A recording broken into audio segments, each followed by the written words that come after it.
सबसे पहले तो मैं पूरे देशवासियों का बहुत बहुत धन्यवाद कहना चाहती हूँ, आप मीडिया पर्सन्स का भी, क्योंकि आप लोग ही हम लोगों को इतना through out the journey wrestling में आपने सपोर्ट किया है। तो मैं उम्मीद करती हूँ कि मैं आपकी उम्मीदों पे खरा उतरूँ बिल्कुल। और कांग्रेस पार्टी का मैं बहुत बहुत धन्यवाद करती हूँ, क्योंकि जब बोलते हैं ना कि बुरे टाइम में पता लगता है कि अपना कौन है। जब हम रोड पे घसीटे जा रहे थे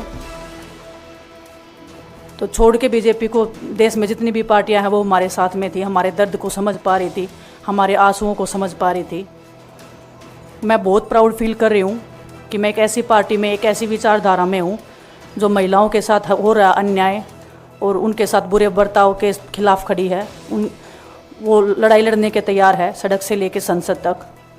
और मैं विश्वास दिलाती हूँ पूरे देशवासियों को, जो मेहनत, जो लगन से हमने रेसलिंग में काम किया है, हम चाहते हैं कि देश के हर एक नागरिक को जो दर्द, जो तकलीफ़ हमने झेली है, खासकर महिलाओं के लिए, हर एक उस महिला के साथ में हम खड़े हैं जो अपने आप को लाचार, अपने आप को बेबस समझती है।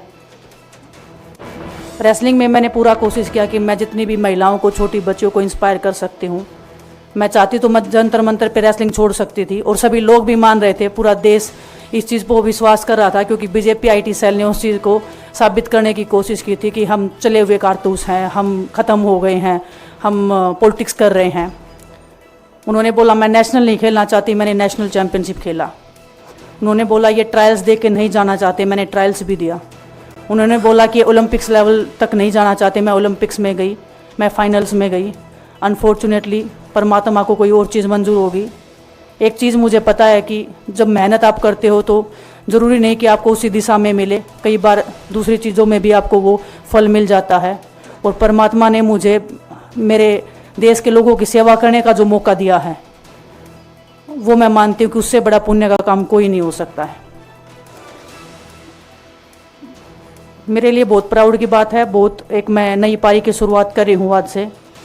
मैं चाहती हूँ कि जो हमने फेस किया एज ए खिलाड़ी होने के नाते, उन सब खिलाड़ियों को वो चीज़ ना फेस करनी पड़े। हम उनकी लड़ाई में साथ हैं। शायद उनको आज हिम्मत मिले कि जो पार्टियां पावर में रहती हैं शायद वो साथ में नहीं खड़ी हों, लेकिन उनके बहन भाई हैं जो उनके साथ में खड़े हैं। और हमें पता है स्पोर्ट्स में कितना गलत होता आया है, नहीं बोल पाते हैं खिलाड़ी। आप हमसे देख लो, बजरंग के ऊपर डोप का बैन लगा दिया 4 साल का, सिर्फ किसी लिए कि सिर्फ उन्होंने आवाज़ उठाई थी हमारे साथ बैठ के। तो उसका भुगतान हम कर रहे हैं, आज तक कर रहे हैं, लेकिन हम डरेंगे नहीं, पीछे नहीं हटेंगे। जो लड़ाई थी वो जारी है, ख़त्म नहीं हुई है। कोर्ट में हमारा केस चल रहा है, वो लड़ाई भी हम जीतेंगे, ज़िंदगी की जंग भी हम जीतेंगे।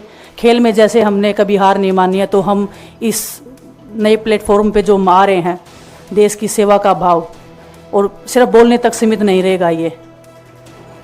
हम दिल से हमने खेल किया है और दिल से हम ये काम करेंगे, जी जान से मेहनत करेंगे, अपने लोगों के बीच में रहेंगे। जो भी हम अपने लोगों का भला कर सकते हैं, चाहे कितना ही % हमारे हाथ में होगा, वो हम करने की कोशिश करेंगे।